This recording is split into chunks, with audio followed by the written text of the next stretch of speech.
മാഡത്തിന് കുടിക്കാൻ എന്നാ വേണം? ചായയോ കാപ്പിയോ? ചായ മതി. ഷോ, ആ മുഖമൊക്കെ ഒന്ന് കഴുകിക്കേ. കണ്ടാലേ അറിയാം ഒന്നും കഴിച്ചിട്ടില്ലെന്ന്. നല്ല പുട്ടും കടലയും ഉണ്ട്, അത് കഴിക്കാം. വിശപ്പില്ല. എന്നാലും കഴിക്കണം. പുളിക്ക് കഴിക്കേണ്ടതല്ലയോ? കൈ കഴുകിട്ട് വാ, പുറത്ത് വെള്ളം ഇരിപ്പുണ്ട്. ആ ചെല്ലുന്നേ. ആ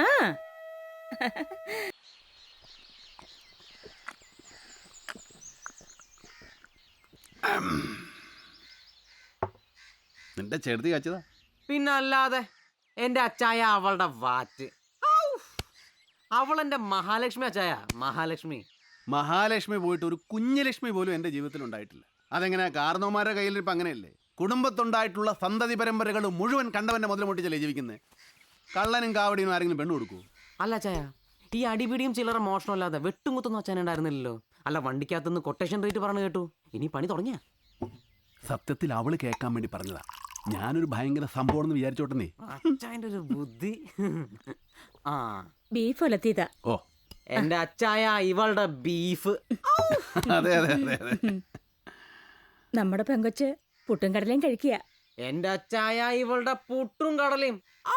ഒന്ന് പോ സാവുച്ചായ. അനമേ, ആ അച്ചായനെ കുറിച്ച് ഒരു നല്ല 4 ഡയലോഗ് അവരുടെ അടുത്ത് കാച്ചേക്കണം. അവരൊന്ന് റൊമാൻറ്റിക് ആവട്ടെ.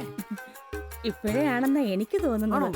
അച്ചായനോട് ഇഷ്ടമുള്ളത് കൊണ്ടാ അച്ചായൻ കൂടെ വരണമെന്നാ കൊച്ചു പറഞ്ഞത്. അത് ശരിയാ. ഇഷ്ടമുള്ള പുരുഷന്റെ കൂടെ ഒരു പെണ്ണ് പോകത്തുള്ളൂ. അല്ല അച്ചായ?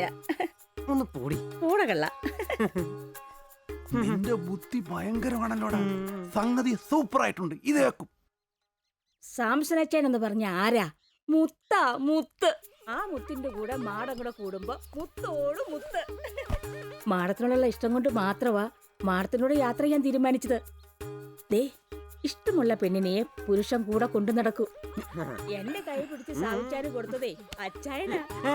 അന്ന് വന്നപ്പോൾ പറഞ്ഞു മാടത്തിനെ ഭയങ്കര ഇഷ്ടമാണ്. പോയി. അച്ചായന്റെ മനസ്സ് മുഴുവൻ മാടത്തിനുള്ള സ്നേഹമാ. കഴിഞ്ഞ ആഴ്ച അല്ല, ഞായറാഴ്ച. ഈ ആഴ്ചയാ. പനി എങ്ങനെയുണ്ട്? ആ നെറ്റിയിലോട്ടൊന്ന് കൈവച്ച് നോക്കച്ചായ. ഒന്ന് നോക്കിയേ. അച്ചായ നോക്കിയാലല്ലേ ചൂടറിയുള്ളൂ. നോക്ക്. ഈ അച്ചായന്റെ ഒരു നാണം വേണം. അന്യൊന്നും അല്ലല്ലോ. അങ്ങോട്ട് നോക്കച്ചായ. അങ്ങോട്ട് നോക്കച്ചായ. നോക്കല്ലേ? ചൂടുണ്ടോ? സൂക്ഷിച്ചു നോക്കിയാ ചൂടുണ്ട്. ആ, ഇതാടാ ഗുച്ചപ്പേടോ? അന്നമ്മേ, സുബേറാ. കൂടെ ആടുണ്ട്, ചെമ്പുണ്ട്. അച്ചായൻ ഇന്ന് അന്നമ്മയുടെ വക ആട് ബിരിയാണി. എന്റെ അച്ചായ ഇവളുടെ ആട് ബിരിയാണി. ആഹാ, ഇന്നലത്തെ സെക്കൻഡ് ഷോ കളക്ഷനാ. Second show? ആ, ആൾക്കാർ സെക്കൻഡ് ഷോ കാണാൻ പോകുന്ന നേരത്തെ മോഷണം. വീട്ടിലാരും കാണില്ല. അത് ശരിയാ. ഇതുപോലെ പണ്ട് ടി വിയിൽ ഷക്കീലായുടെ പാതിരാപ്പടം ഉണ്ടായിരുന്ന കാലത്ത് നല്ല ഗോളായിരുന്നു. പെരക്കി തീ പിടിച്ചാൽ പോലും ആളുകൾ ഇരിക്കുന്നിടത്ത് അനങ്ങത്തില്ല. ടി വിക്കാരാത് നിർത്തിയോടെ ആ ഗോളും പോയി.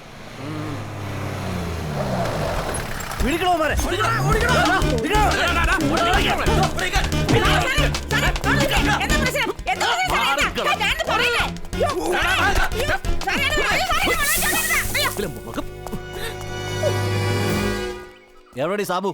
അല്ല, ഇത്ര നേരം ഇവിടെ ഉണ്ടായിരുന്നല്ലോ. എങ്ങോട്ടാണാവോ പോയത്? നീ കൂടുതൽ അഭിനയിക്കൊന്നും വേണ്ട.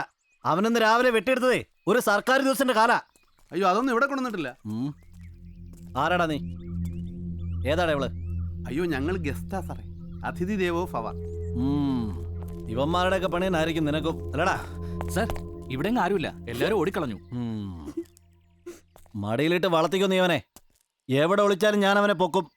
അത് കഴിഞ്ഞ് നിന്നെ. അയ്യോ, അതൊക്കെ ബുദ്ധിമുട്ടാവില്ലേ സാറേ? അന്നമ്മയെ പൊക്കൊന്ന് പലരും പറഞ്ഞിട്ടുണ്ട്. അതിന് തിളപ്പിച്ച വെള്ളത്തിൽ അവർ തന്നെ കുളിച്ചിട്ടേ ഉള്ളൂ. അതുകൊണ്ട് സാറും വെറുതെ തിളപ്പിക്കാൻ നിൽക്കണ്ട. ചെല്ല്. വാടോ.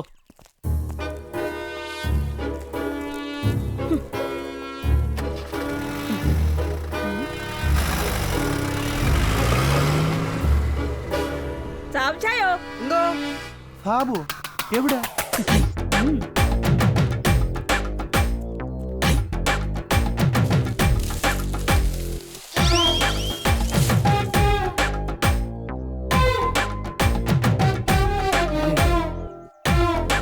എടാ സാബുവേ, ഈ ഒടുക്കത്തെ ബുദ്ധി ആരുടെയാണ്? ഒക്കെ അന്നമ്മയുടെ ചായ. ഓ, ചേടത്തി അന്നമ്മയല്ല, പൊന്നമ്മയാ. പൊന്നമ്മ സാബു. ഞാനിനി ഇവിടെ ഒന്ന് ഒരാഴ്ച നിൽക്കാൻ പോവുക. ഇതിനൊക്കെ ചേടത്തി എനിക്കൊരു സ്റ്റഡി ക്ലാസ് എടുക്കണം. എടാ കുഞ്ഞെ, നീ ചേച്ചിയുടെ ബാഗ് ഒന്നും ഞങ്ങൾ പോയേക്കുവാ. അതൊന്ന് പോക്ക ചായ. നമ്മൾ വിശാലായിട്ടൊന്ന് കൂടിയിട്ട് ഭക്ഷണം കഴിച്ചിട്ട് പോയാൽ മതി. ആഗ്രഹമില്ലാഞ്ഞിട്ടല്ലടാ പോയി, ഒരുപാട് ദൂരം പോകണം. പോണ വഴി നമ്മുടെ ദാസന്റെ വീട്ടിലൊന്ന് കയറണം. എടാ ഞങ്ങളാ ബസ് സ്റ്റോപ്പിലൊന്ന് ഇറക്കണം. നീ വരണ്ട, പോണ വഴി ആ എസ് ഐ എങ്ങാനും കണ്ടാലോ.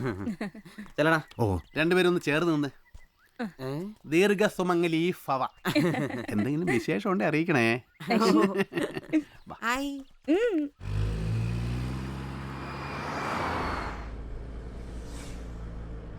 എനിക്ക് ഈ ഡ്രൈവിംഗ് എന്ന് പറഞ്ഞാൽ ഭയങ്കര ഭ്രാന്ത. അച്ഛൻ്റെ വീട്ടിലേത് വണ്ടിയാ? വണ്ടിയോ? എൻ്റെ വീട്ടിലോ? എൻ്റെ കുഞ്ഞെ ഇക്കാലത്ത് പെട്രോൾ വിലയ്ക്ക് ആരെങ്കിലും കാശ് കൊടുത്ത് വണ്ടി വാങ്ങിക്കുമോ? നാട്ടുകാരെ കാണിക്കാൻ വേണ്ടി ഒരുപാട് ഉണ്ണാക്കന്മാർ മുറ്റം നിറയെ വണ്ടി വാങ്ങിച്ചിട്ടുണ്ടാവും. നമുക്ക് വണ്ടി എടുക്കണം എന്ന് തോന്നുമ്പോൾ അതിലേതെങ്കിലും ഒരു വണ്ടി അടിച്ചു മാറ്റുക, ഓടിക്കുക. എന്നിട്ട് പെട്രോൾ തീരുമ്പോൾ ഏതെങ്കിലും ഒരു സൈഡിൽ മാറ്റി നിർത്തുക, നടന്നു പോകുക. അപ്പോൾ വണ്ടി ഓടിച്ച സന്തോഷം നമുക്ക്, നഷ്ടപ്പെട്ട വണ്ടി കണ്ടുപിടിച്ച സന്തോഷം പോലീസുകാർക്ക്, കാണാതെ പോയ വണ്ടി തിരിച്ചു കിട്ടിയെന്ന സന്തോഷം ഉടമസ്ഥന്. അങ്ങനെ എത്രയോ പേർക്ക് ആ സന്തോഷം കിട്ടുന്നേ. നമ്മൾ കാശ് കൊടുത്ത് വണ്ടി മേടിച്ചാൽ ഈ സന്തോഷം ആർക്കെങ്കിലും കിട്ടുമോ? ഇല്ല. അതുകൊണ്ടാണ് ഇതിന് പ്ലഷർ ട്രിപ്പ് എന്ന് പറയുന്നത്.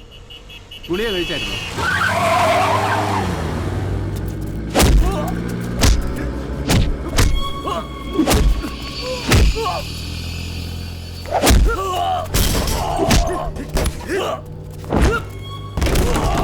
തല്ലു മേടിക്കുന്ന കൊച്ചിനേതാ? അവൻ ഇവിടുത്തെ ഒരു ബ്ലേഡാ, ജോയ്.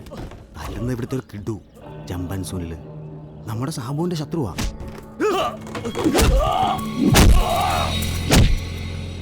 ഇടപെട്ടാ വല്ലതും കിട്ടുമോ? ഇടപെട്ട് നോക്ക്.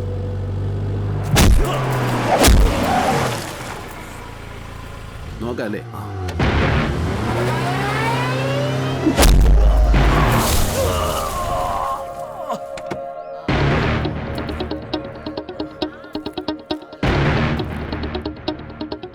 ജോയ്മോനെ, സാമച്ചായം വന്നടാ. എഴുന്നേറ്റ് എഴുന്നേറ്റ്. എന്റെ കുഞ്ഞിനെ തല്ലി പഞ്ചറാക്കി കളഞ്ഞല്ലോടാ. വന്നേ, സാമച്ചായം ചോദിക്കട്ടെ. എന്നതാ പ്രശ്നം? എന്റെ കയ്യിൽ നിന്ന് 1 ലക്ഷം പലിശയ്ക്ക് മേടിച്ചതാ. ചോദിക്കാൻ ചെന്നപ്പോഴേക്കും അടി. കിട്ടാനുള്ള കാശ് മേടിച്ചു തരാം. മേടിച്ചടി തിരിച്ചു കൊടുക്കുകയും ചെയ്യാം. എന്നാ തരും? എന്തും തരും. എന്റെ അഭിമാനത്തിന്റെ പ്രശ്നമാണ്. എന്റെ കുഞ്ഞ് വന്നാട്ടെ. ആരാടാ എന്റെ കുഞ്ഞിനെ തല്ലിയത്? ചോദിക്കാനും പറയാനും ആരും ഇല്ലെന്ന് കരുതിയോ? ഇതൊക്കെ ചോദിക്കാൻ നീ ആരാ? കേട്ടില്ലായിരുന്നു? ജോയ്മോന്റെ സാമച്ചായ. മേടിച്ചാ കൊടുക്കണം, അല്ലെങ്കിൽ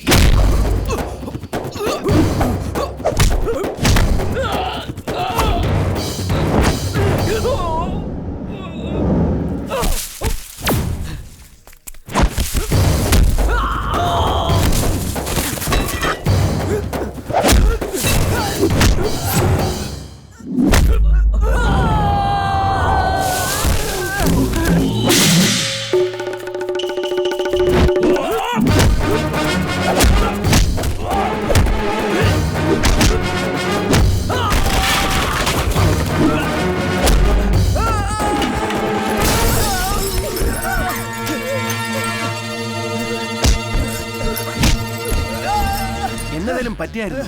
സൂക്ഷിച്ചോണേ.